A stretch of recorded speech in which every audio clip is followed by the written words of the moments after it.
Bom, pessoal, boa tarde, eu aqui de novo.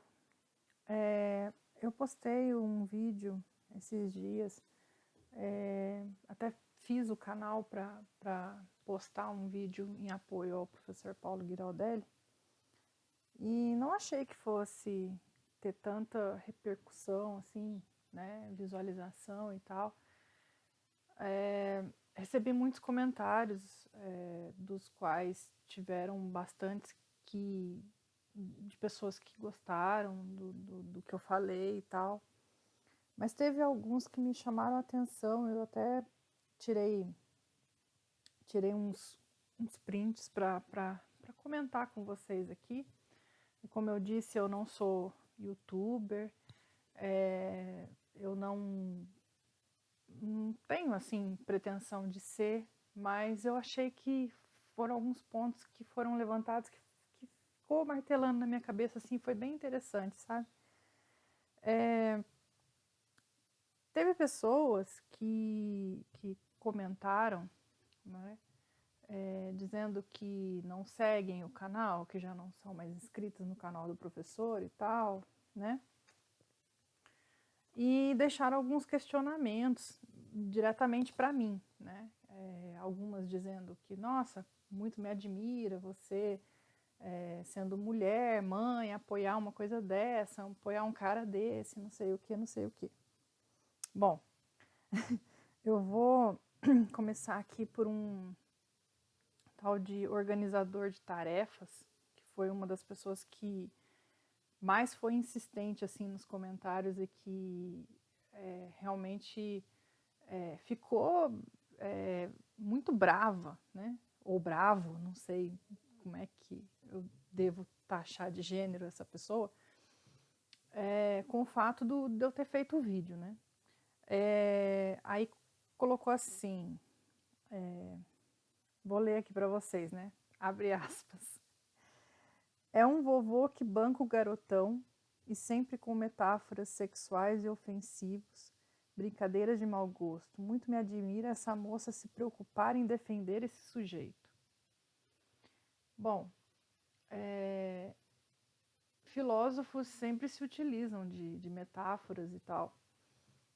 E se é de cunho sexual ou não, isso aí já não me diz respeito. Né? O conteúdo que eu acompanho dele é outro, é um conteúdo com análise política. Eu não me prendo nessas questões, né? E aí vamos lá, né? Que exemplos, vovós que casaram com 14 anos e defendendo essa conduta abusiva, cruzes, coitada. Eu não estou defendendo, eu estou dizendo que há 70 anos atrás, por exemplo, meus avós comemoraram agora dia 26, eu acho, 26 de julho, 70 anos de casado, 7 décadas, né? 14 filhos, trocentos netos. Na época deles, era uma prática se casar cedo. Eu não estou falando coisa aqui que eu tirei da minha cabeça. Eu estou falando uma coisa que realmente aconteceu e muito próximo a mim, né? Inclusive, eu vou entrar nesse assunto de novo, depois que eu ler aqui os comentários que eu achei interessante, para a gente fazer esse bate-bola. Aí aqui ainda o organizador de tarefas. Pena que não tenho mais como me desinscrever. Já fiz isso há meses atrás, só posso denunciar ao YouTube e ao Ministério Público. Não entendi o que essa pessoa quis dizer com isso. Porque eu havia, né, respondido o comentário dizendo que se a pessoa está descontente com o conteúdo do canal, é muito fácil, é só deixar de seguir, se desinscrever e vida que segue, né? Mas não foi o que aconteceu. Aí teve também um comentário do Bira Menezes, dizendo assim, Paulo Giraldelli formando o seu gado. O fato do professor gostar de garotas não foi o motivo determinante das críticas que ele vem sofrendo. Essa senhora em nenhum momento citou os ataques mesquinhos que o professor dirigiu ao Henri Bugalho, Sabrina Fernandes, Gabriela Priori, etc. Gostaria que ela fizesse outro vídeo defendendo essa conduta do professor. Então, como eu disse, eu não acompanho as polêmicas nas quais ele se mete, ou não sei, isso para mim é irrelevante. Como eu disse, eu sigo vários canais, eu não compro uma ideia fechada, eu sigo o Bonifácio, eu sigo Conversa ao Pé do Rádio, eu sigo Tese 11. Então, assim, são diversos canais que ajudam na construção daquilo que eu acredito ser o ideal. Eu não pego uma ideia do Paulo Giraldelli, por exemplo, fechada, e saio replicando, nossa, como verdade absoluta, né? Eu acho que isso é um grande erro que a maioria das pessoas cometem, de pegar um youtuber específico e pautar toda a sua o seu pensamento crítico em cima daquele cara, como se ele fosse o dono da verdade absoluta. Isso não é muito construtivo, não é muito eficiente, não é muito eficaz para o debate, não amadurece, né? Eu vou dar uma pausa aqui porque minha bateria está acabando e eu vou pegar o carregador. Só um minutinho.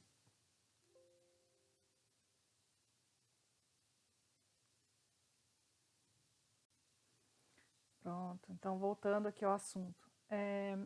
Eu não tô ao par dessas polêmicas, porque eu acho que youtubers vão se criticar a todo momento. Eu acredito que tem muita gente aí com conteúdo comprado, né? O que seria o conteúdo comprado? Seria aquele cara que faz um determinado conteúdo já formatado para atingir aquelas pessoas e para validar alguns discursos, né? Se ele está dizendo, né, que esses youtubers são dessa forma, como eu disse, eu não sou youtuber, eu não tenho como analisar isso, né? Então, assim, se ele está dizendo que esses canais são assim, eu não tenho como dizer que não são, né? Como eu disse, eu não sou professora, eu não sou youtuber, eu não sou escritora, eu sou uma cidadã comum que está compartilhando com vocês aqui a ideia que eu tenho, né? E as preferências que eu tenho de canais, né? Eu sigo o Paulo Giraldelli, como eu falei, sigo o Bonifácio, sigo Conversa ao Pé do Rádio, que é o canal do Rubem Gonzalez, que muita gente também não gosta, né? Sigo o Tese 11, Duplo Expresso, e por aí vai. Tem uma dezena de canais que eu assim, esporadicamente estou vendo conteúdo para formular o que eu penso como sendo mais próximo da realidade, né? E aí, né? Aí esse Bira Menezes, ele comentou acho que umas 2 vezes, se eu não me engano. Eu até tirei print aqui, porque tem hora que a minha internet cai, né? E aí fica difícil de ficar acessando. Aí eu respondi para ele, né? Eu coloquei assim, aí nos comentários, né? Falei assim, então, eu não sou youtuber, não tenho essa pretensão e no mais acredito que para Vossa Senhoria a opinião do gado não interesse, não é mesmo? Porque já que ele me taxou como sendo uma parte da militância que o pessoal taxa de gado, né? Que aceita tudo e tal, acho que a minha opinião não ia ser relevante para ele, né? Acho que não sei nem por que ele estava me perguntando isso, né? Mas enfim, aí ele foi lá, comentou de novo. né, respondeu o comentário. Gostaria de saber qual o artifício retórico que a senhorita utilizaria para defender o indefensável. Ele vive atacando as pessoas que combatem esse desgoverno sem nenhum argumento que ampare essa conduta. Ele ataca pessoas que ele acredita que não estão fazendo, não estão prestando um serviço da mesma forma que essas pessoas estão atacando ele hoje, né? Eu não vou entrar nesses pormenores, porque para mim o que interessa é o trabalho que ele faz no YouTube, né?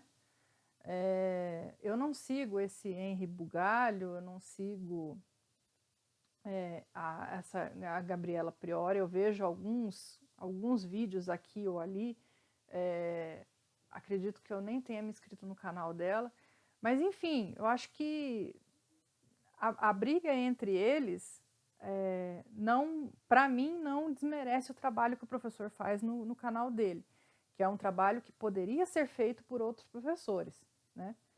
Poderia ser feito, por exemplo, por um professor de ciências políticas de uma universidade, né?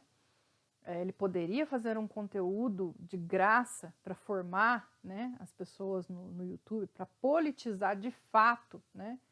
E não para futebolizar a política do jeito que os partidos políticos fazem, né? Então, assim, um professor de história, né, que realmente pusesse, né, conteúdos de história no YouTube, eu acredito que até tenha. Um professor de sociologia, né? São assuntos que não tem muita saída, porque são assuntos que fazem você pensar, e geralmente o brasileiro não gosta muito de pensar, né? Então é complicado. Mas enfim, espero que eu tenha respondido a pergunta do rapaz, né? Aí tem uma outra pessoa também que fez um textão no comentário também, falando assim, olha, muito me admira uma mulher ter um posicionamento assim sobre um homem como esse filósofo, e por falar nisso, como mãe, o que você acharia se um homem ficasse com a sua filha menor, pois uma jovem na tenra idade fica envolvida e cega por paixão? Não acredito nisso. Eu não acredito nisso. Mas aí segue o comentário. Então não se trata de ser contra o velho ordinário. Trata-se de vermos um homem ridículo com um vocabulário vulgar que tem suas preferências. O fato dele expor sua vida pessoal já é um indicador de que ele precisa de menininhas para se achar autossuficiente. Mas o mais incrível é ouvir uma mulher defender um ser desprezível como esse, pois não vejo nada de instrutivo e nem de construtivo na fala desse cidadão, que acima de tudo, por ser um professor, deve ter uma postura no mínimo mais elegante. Você diz que ele está sofrendo ataques, mas ele está em uma rede social fazendo colocações e provocações e recebe o troco na mesma proporção. Isso é válido. Agora, alguém dizer que aprendeu com ele é demais. Por isso que o nosso país está em um nível cultural de dar dó. Por haver pessoas habilitadas a ser professor, quando você os ouve é de chorar de vergonha.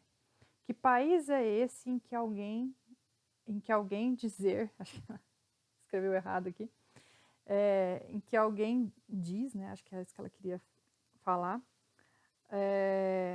cadê? Que aprendeu algo com esse homem é no mínimo bizarro. E o pior não é ele ser como é alguém defendê-lo. Chega a ser patético, para não dizer medíocre. Então, assim, o que eu respondi para ela foi o seguinte: eu não acredito que a menina seja menor, a menina que está com ele, né? Se fosse ao contrário, né? Se fosse uma mulher com um rapazinho, né? Aí, se você falasse, tecesse os mesmos comentários, vamos supor que fosse uma filósofa, né? Uma filósofa de idade com um rapazinho, né? Tipo, sei lá, a mãe do Neymar com o namorado lá, que teve um monte de polêmica lá. Quando o pessoal desceu o pau, né?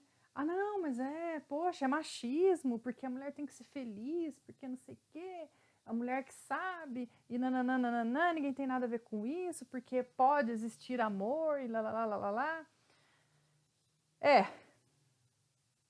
Parece que é 2 pesos e 2 medidas, né?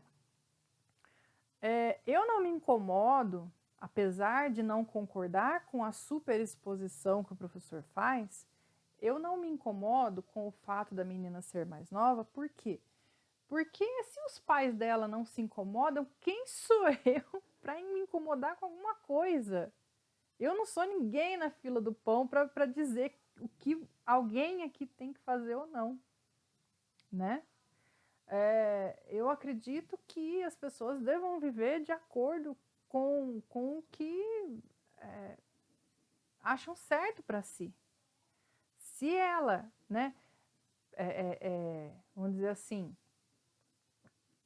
certa de suas faculdades mentais, né, porque ela estuda, ela faz um curso de medicina, ela tem gabarito para fazer uma cirurgia, por exemplo, por que ela não vai ter capacidade de decidir com quem ela quer estar ou não? Por que tem que ser você a decidir com quem que essa menina tem que estar? Né?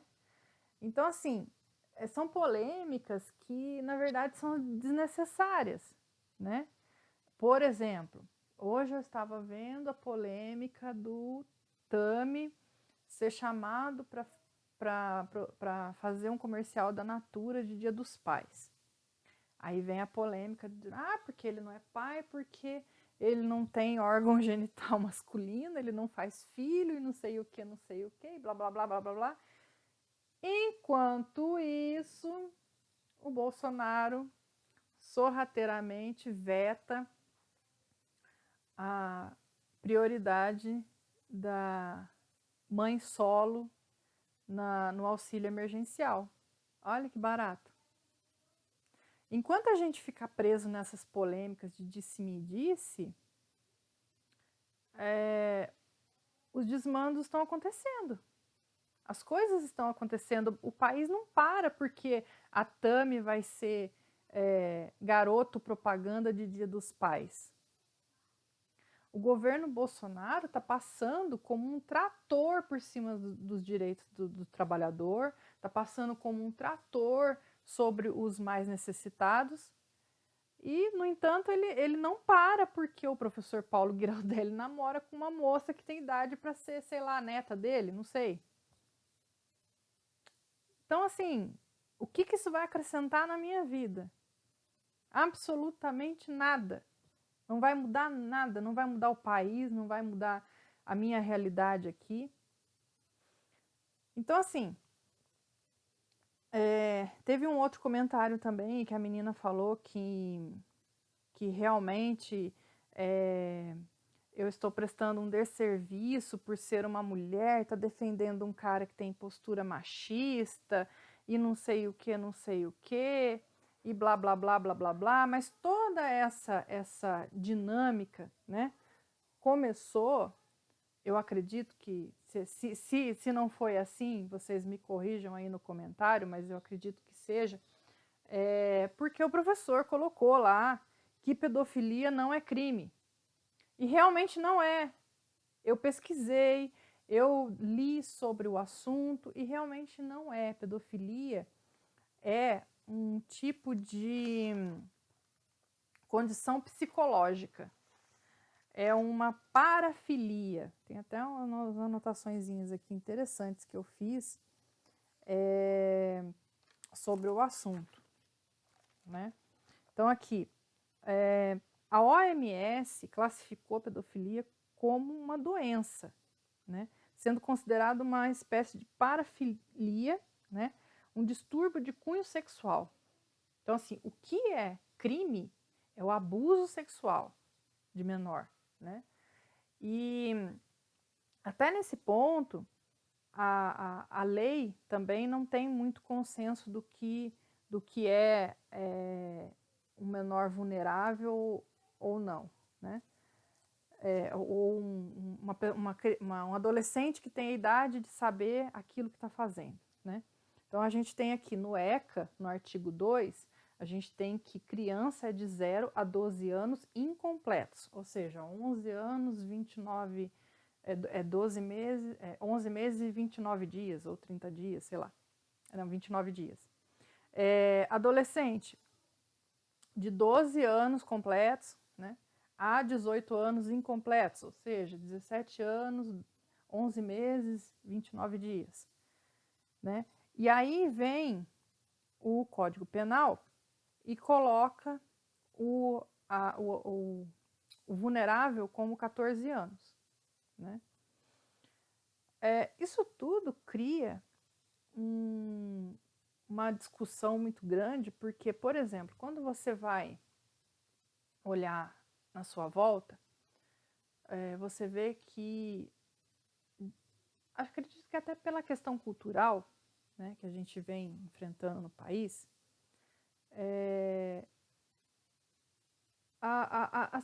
os adolescentes, eles iniciam a vida sexual cada vez mais cedo.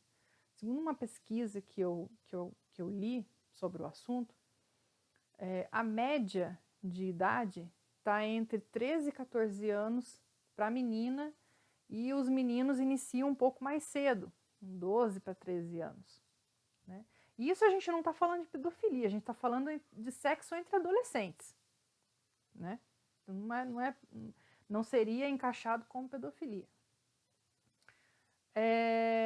Aí, por exemplo, né, você tem lá o adolescente, né, que inicia sua vida sexual, o moleque tem, sei lá, 16 anos, né, e a menina tem 13.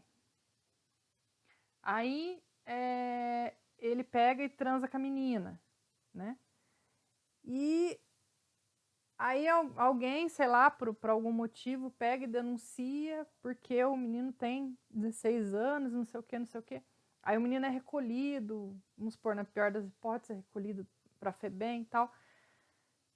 Mas isso é uma relação que é recorrente. A gente tem aí, por exemplo, né, um programa de televisão chamado Malhação, que passa sexo, relacionamento de adolescentes, primeira vez, primeiro beijo, primeiro isso, primeiro aquilo, primeira gravidez, né? Inclusive essa temporada que está passando agora, reprisando, é sobre uma menina que engravidou de um cara numa balada, que ela não lembrava quem era o cara, não sei o que, depois ficou investigando para ver se descobria se achava o cara, não sei o que, não sei o que. Enfim, são questões que, por mais conservador que você seja, não dá para você fechar os olhos. Né? Voltando lá à questão da pedofilia, né? A briga, né, das pessoas é porque assim, a mídia taxa todo abusador como pedófilo. Mas, segundo esse artigo que eu li, né, nem todo abusador é pedófilo, né, e nem todo pedófilo é abusador. Por exemplo, vamos explicar. O cara pode ser um pedófilo porque isso é uma doença psicológica, é uma parafilia, né? Ele pode ser um pedófilo e nunca abusar de uma criança. Ele pode ter fantasias com uma criança e muito bem se masturbar e acabou, entendeu? Você não pode prender ele por causa disso. Aconteceu um caso muito interessante, que até na época eu fiquei revoltada e tudo. Na porta da escola, né, onde meu filho estuda, tinha um carro parado, com um cara dentro do carro, vendo as crianças entrarem, e o cara estava lá, se masturbando, vendo as crianças entrar para a escola. A pessoa que viu chamou a polícia pegou o cara, fez uma notificação lá, não lembro o termo que eles usam, e liberou o cara. Por quê? Porque não tem o que fazer. A lei não diz nada sobre isso. Entendeu? O cara pode ser pedófilo? Pode. Mas ele vai ser preso? Não, porque ele não abusou. Ele não cometeu crime. Ele não exteriorizou vamos dizer assim, esse distúrbio sexual que ele tem, ele não exteriorizou isso e não abusou de uma criança.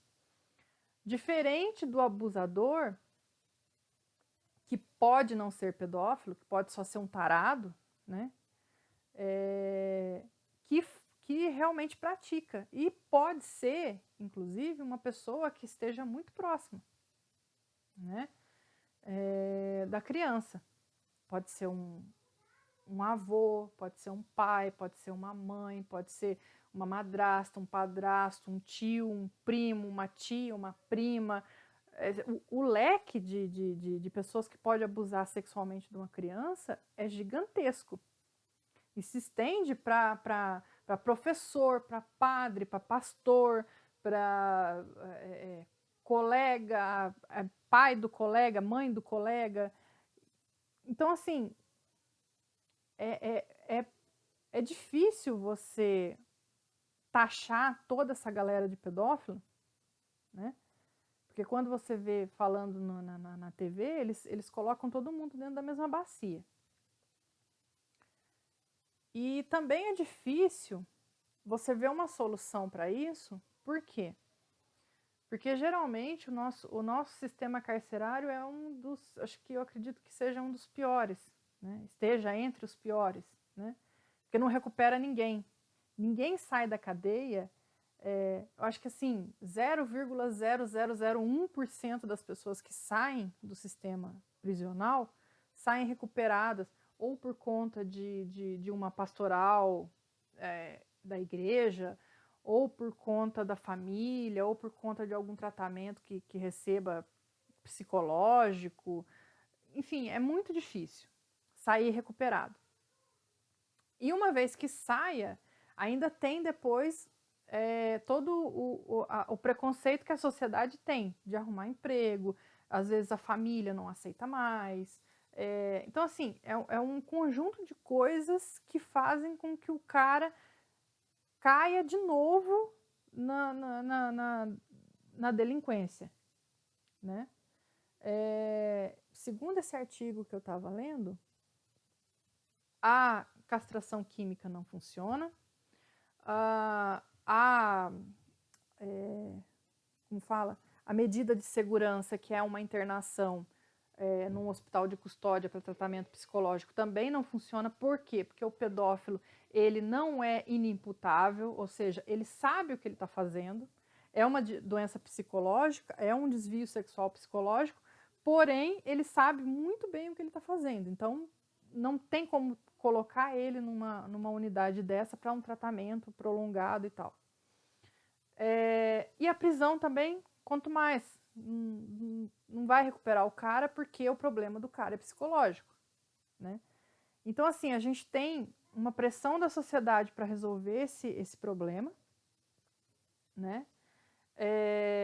A gente tem um sistema jurídico que tenta resolver esse problema, e a gente tem o pessoal que sai desse sistema depois pior do que entrou, né? Porque, vamos supor, uma pessoa que, vamos fazer uma comparação aí, chula, né? Uma pessoa que roubou sei lá, um litro de leite, né? Ou o cara que foi pego com um pouquinho a mais de droga, não é traficante, mas tinha um pouquinho a mais e aí foi preso por tráfico. Aí ficou preso lá com os traficantes todos e não sei o que, não sei o que. Você acredita mesmo que esse cara vai sair regenerado? Ele vai sair pior do que ele entrou. Ele vai sair muito pior do que ele entrou, né? É lógico que eu estou fazendo uma comparação chula, porque eu sei que tem penas que até 2 anos, se não me falha a memória, que faz tempo que eu não estudo a lei de execução penal, mas até 2 anos, ou de 2 a 4 anos, eu não me lembro, não me recordo ao certo os números. Mas você pode reverter para serviço comunitário e tal, mas assim, só para o pessoal entender mesmo. Essa pessoa, ela não vai sair melhor do que ela entrou. Ela não vai se recuperar. É muito difícil uma penitenciária que tenha, por exemplo, uma biblioteca, que tenha algum tipo de curso para que o detento faça. Ah, mas vai dar boa vida para os caras, não sei o quê. Ué, mas você não quer uma sociedade sem crime? Se você quer uma sociedade sem crime, você tem que investir na recuperação dessas pessoas, né? Porque a gente não tem nem pena de morte, nem prisão perpétua. Então, um dia essa pessoa vai sair de lá. Por mais hediondo que seja o crime que ela cometeu, um dia ela vai sair. Porque com o pacote aí que passou anticrime, eu acredito que a pena máxima chega a 40 anos agora, né? Então, assim, o máximo é 40 anos. Que tem as questões que diminuem a pena e tal, a pessoa pode sair antes. Mas o máximo é 40 anos. Então, quer dizer que em 40 anos essa pessoa vai sair. Então, ela vai sair melhor ou ela vai sair pior do que ela entrou? Algum dia ela vai ser reinserida na sociedade. E aí? O que a gente faz com essa pessoa? Né? Ela pode, de novo, cometer um crime. Como aconteceu com aquele cara, se eu não me engano, acho que foi o bandido da luz vermelha. Se eu não me engano, ele passou a pena máxima preso, né, na época, e quando ele saiu, parece que ele cometeu o mesmo crime, porque o problema dele era psicológico. Era psiquiátrico, ele precisava de uma internação, ele precisava dessa medida que o artigo 96 do Código Penal diz, que é a internação ou um acompanhamento ambulatorial, né? Mas ele precisava de um acompanhamento médico. E essas pessoas que são pedófilas, elas têm esse problema e elas precisam de um acompanhamento tal qual o problema delas demandam. Porém, os estudos são poucos e os médicos não sabem nem como tratar essa questão, né? Então, é um assunto polêmico, é um assunto controverso. Eu vou tentar deixar para vocês aí o link dos artigos que eu li. Voltando lá ao assunto dos adolescentes, né? Eu não estou aqui apoiando nem criticando, eu estou colocando aqui o que acontece. Eu não estou falando nada aqui da minha cabeça, a não ser no começo do vídeo que eu estava respondendo os comentários e tal.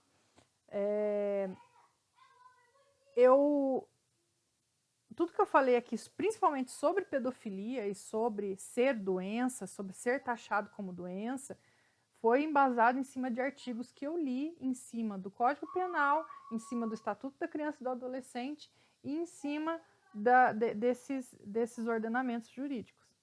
Então, assim, eu acredito que por mais polêmico que seja o assunto, a gente tem que discutir. Eu acho que só a conversa vai amadurecer o debate, né? Não adianta a gente querer empurrar para debaixo do tapete, porque falar sobre pedofilia é um negócio do outro mundo, é pecado, né? Então, assim, o que o professor falou, que pedofilia não é crime, ele está certo, não é crime. É uma doença.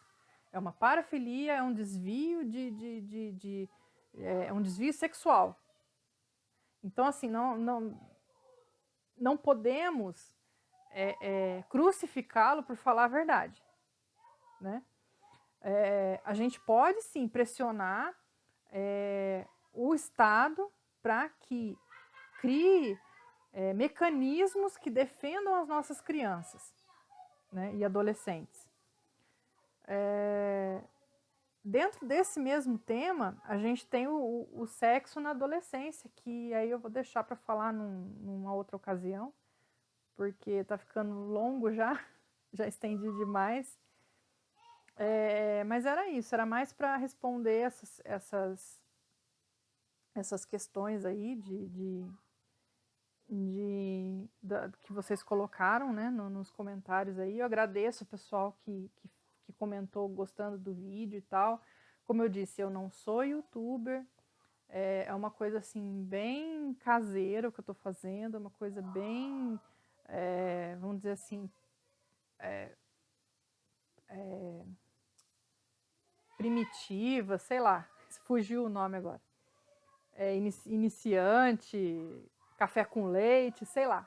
É um negócio bem assim, caseiro mesmo que eu estou fazendo. Eu espero que a gente troque ideias, né? Eu espero que, assim como eu faço nos grupos de WhatsApp,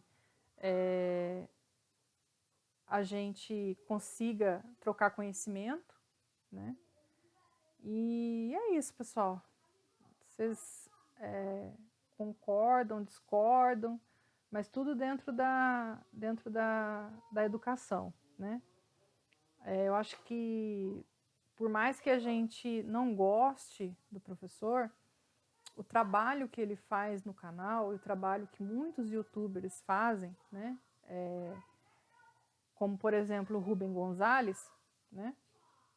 São de suma importância, né? Porque hoje a gente tem muita gente alienada, como, por exemplo, o que eu disse para vocês, pessoal que está preocupado com a Tami fazer a propaganda de Dia dos Pais, enquanto o governo Bolsonaro veta a prioridade para as mães solo no auxílio emergencial. Então, assim, o pessoal está completamente perdido nessa pauta de costumes, né?